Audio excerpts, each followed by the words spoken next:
جو ایک ڈول اور آؤٹس بڑی ہیں وہ ختم ہو چکے ہیں. کریٹیکل ڈسپیرٹی ہے اورنگزیب صاحب، میری سمجھ میں نہیں آ رہا کہ کیسے آپ مینیج کریں گے یا آپ کی حکومت مینیج کرے گی. جس دن سے یہ بجٹ بنتا ہے اس کے اگلے دن سے کنگال ہو جاتا ہے جو فیڈریشن ہوتی ہے، این ایف سی ایوارڈ، اس کے بعد ڈیٹ سروسنگ، اس کے بعد ڈیفینس، اینڈ دیٹس اٹ. اور اس کے بعد پہلے دن سے یہ ایک نیگیٹو سلسلہ شروع ہو جاتا ہے.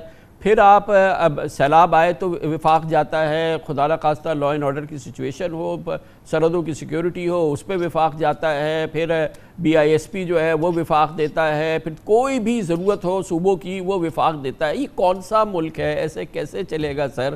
یہ کس طریقے سے اس جو ہماری پریزنٹ سچویشن ہے، جس طرح سے ہم فنڈ ایلوکیشن کرتے ہیں، جس کو ہم این ایف سی وغیرہ کہتے ہیں، کیسے ہم دونوں کیسے ایک ساتھ چل سکتے ہیں، وفاق اور پاکستان، اور یہ نظام جو ہمارا ڈسٹریبیوشن کا ہے؟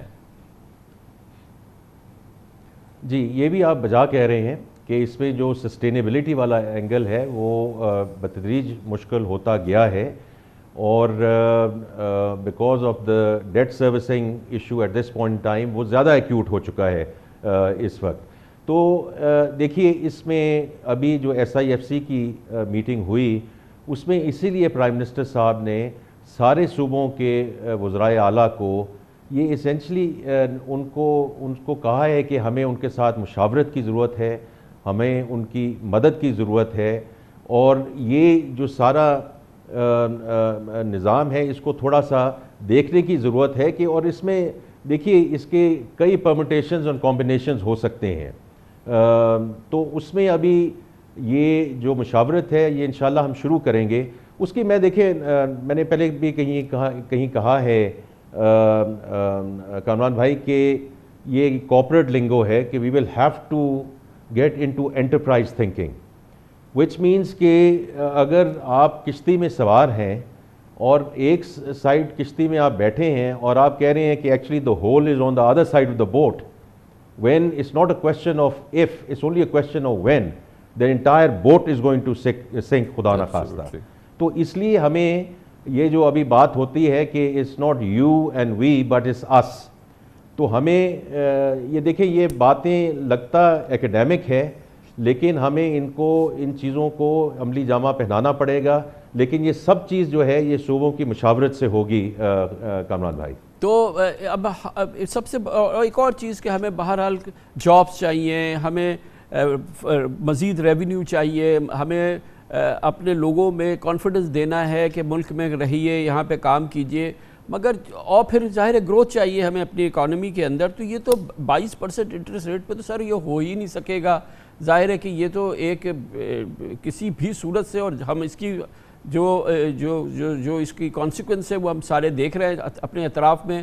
دوسری جانب مہنگائی جو ہے، انفلیشن جو ہے وہ اب بھی جو ہے 23 اور 22% پہ کھڑی ہے، اور یہ ایک چکن اینڈ ایگ گیم ہے کہ انفلیشن بڑھے گا تو ظاہر ہے کہ انٹرسٹ ریٹ بڑھتا رہے گا، اور اگر انٹرسٹ ریٹ بڑھے گا تو اس کے ساتھ انفلیشن بھی بڑھتا رہے گا. پھر کچھ لوگ کہتے ہیں کہ بھائی ہمارا انفلیشن جو ہے کاسٹ پوش انفلیشن ہے، یہ وہ والا نہیں ہے. لیکن بہرحال یہ ریڈل جو ہے یہ کیسے آپ حل کریں گے؟ کیونکہ یہ تو ہمیں بہت جلدی چاہیے کہ کچھ ایکٹیویٹی شروع ہو.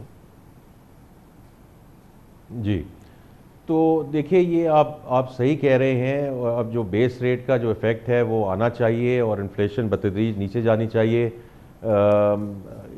یہ اسٹیٹ بینک کا پرویو ہے after the state bank act. لیکن میرا اپنا یہ ویو ہے اور امید ہے کہ انشاءاللہ ہم یہ جو ریٹ کو ہم بتدریج نیچے جاتے دیکھیں گے during the course of this year. لیکن میں آپ کے بنیادی سوال پہ آتا ہوں کامران بھائی، کیونکہ عام طور پہ یہی کہا جاتا ہے کہ جہاں آئی ایم ایف کا پروگرام ہے وہ اس کے ساتھ صرف سٹیبلائزیشن ہی ہو سکتی ہے، وہ گروتھ کی طرف ہم نہیں جا سکتے. دیکھیں میرا اس میں I have a slightly different view on that, and time will tell whether what I am seeing make sense or not. دیکھیے میں جو یہ پچھلے 2 یا 3 سال میں دیکھا ہے جو آئی ٹی میں سٹیپ چینج آئی ہے، آئی ٹی سمجھ لیں، ٹیک سمجھ لیں، اور ڈیجیٹل جرنی سمجھ لیں، کہ کتنے ہمارے جو ٹارگٹس ہوتے تھے کتنے کم ہوتے تھے، اور ان کی اچیومنٹ کتنی کم ہوتی تھی in terms of software exports and tech related exports. الحمدللہ this year we are going to finish the year at roughly $3.2 billion in software exports. تو دس از اسٹیپ چینج. اس لیے میں کہتا ہوں جو ہسٹری ہے that is not a predictor for the future. اب آپ مجھے یہ بتائیے with the second largest free lance population in the world, ہمیں کس نے روکا ہے انڈر اینی پروگرام کہ ہم یہ جو اسٹیپ چینج ہے اس کو آگے نہ لے کر جائیں؟ یہ سب لیورز ہمارے پاس ہیں کہ ان کو ہم نے ایز آف ڈوئنگ بزنس کیسے کرنا ہے, ان کی ریٹینشن کیسے بہتر کرنی ہے, ان کو ڈیبٹ اکاؤنٹس کیسے دینے ہیں تاکہ یہ جو وہ کما رہے ہیں فارن ایکسچینج اس کو بتدریج وہ ملک میں لیتے آئیں. سو پہلی بات تو یہ ہے کہ I consider this as a large lever of growth irrespective of the مگر ان کو فائنینسنگ بھی دینی ہے ہمارے, معاف کیجیے گا, ان کو فائنینسنگ بھی دینی ہے نا ہمارے آئی ٹی سیکٹر کو. ظاہر ہے کہ بینکس تو اس طرح سے سپورٹ نہیں کرتے کیونکہ ان کے پاس نہیں ہے وہ سیکیورٹیز جو آپ کو دے سکے, اور پھر دوسری جانب پھر ان کی فائنینسنگ, ہمارے پاس وی سیز بھی نہیں ہے, ہمارے پاس اور دوسرا کوئی فائنینسنگ کا جو دنیا بھر میں ایکو سسٹم ہے وہ اویلیبل نہیں ہے, وہ تو انیبل کرنا ہوگا نا. بالکل صحیح کہہ رہے ہیں, اور میں اسی کے سلسلے میں دوسرے سیکٹر پہ آ رہا ہوں کیونکہ وہاں بھی یہی ایشو ہے وچ از ایگریکلچر. دیکھیے آپ کی بمپر رائس کراپ ہوئی اور اس کے بیسس پہ آپ نے اس کو ایکسپورٹ کیا, you earned foreign exchange on that. اسی طرح اللہ کرے ہماری ویٹ کی بھی جو کراپ ہے وہ مناسب ہو تاکہ ہم الٹیمیٹلی انشاءاللہ 15 اپریل تک اس کے ایسٹیمیٹس آ جائیں گے کہ ہم جو ہے فردر کوئی امپورٹ ہمیں نہ کرنی چاہیے اور پھر بتدریج ہم اس کو لے کر جائیں towards self sufficiency and nothing stops اس کہ ہم اس کی ییلڈ بڑھاتے جائیں. میں اس لیے کہہ رہا ہوں کہ یہ سارا کچھ سارے لیورز ہمارے پاس ہیں, اور میں فائنینسنگ پہ آتا ہوں بیکاز آپ کا یہ پوائنٹ بہت امپورٹنٹ ہے. اسی طرح 50% of countries agriculture G D P which is dairy and livestock, اگر ہم اس میں بہت لوگوں اس وقت کام کر رہے ہیں, اگر اس کی ییلڈ بڑھے وہ ہم ایکسپورٹ کی طرف جائیں. کس فنڈ نے کہا ہے کہ آپ یہ جو ہے اس میں آپ نہیں جا سکتے؟ یہ سب ہمارے پاس ہیں. اب فائنینسنگ کی طرف آئیے.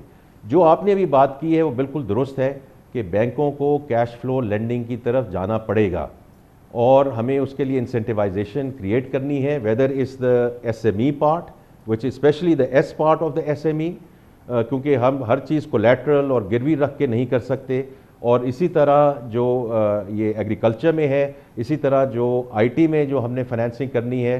تو دیکھیے ایز اے فارمر بینکر میں انشاءاللہ فرائیڈے کو اسٹیٹ بینک جا رہا ہوں. میں اپنے جو ایکس کولیگز ہیں ان کے پاس حاضر ہوں گا اور میری ان سے بڑی درخواست ہوگی کہ اگر ہم نے اس اکانومی کو آگے لے کے جانا ہے, ان شعبوں کو جو ہمارے کنٹرول میں ہیں, اس کا آئی ایم ایف کے ساتھ کوئی تعلق نہیں ہے, ان شعبوں میں اگر ہم نے آگے جانا ہے تو اس میں ہمیں بینکوں کی بہت مدد کی ضرورت ہوگی. اور میں انشاءاللہ ان سے یہ گفتگو اور اپیل کروں گا آن فرائیڈے. آپ تو you are sitting on the other side of the aisle. اب آپ کو یہ بھی کرنا ہے نا, بینکوں کی بھی تو مدد کریں. یہ اگر ایک بینک 3 ٹریلین روپیز کے او ایم اوز کر رہا ہوگا تو وہ کیا کسی کو اکانومی میں دے گا, کیا کرے گا؟ حکومت اس کی جان چھوڑے تو وہ کام کرے گا نا. یعنی کہ ایک بینک 3 ٹریلین روپیز اس کے او ایم اوز ہیں, ایک دوسرے کے 3 ٹریلینز ہیں اور کسی کے 2 ٹریلین. یہ کس طرح سے یہ ملک چلے گا؟ یہ تو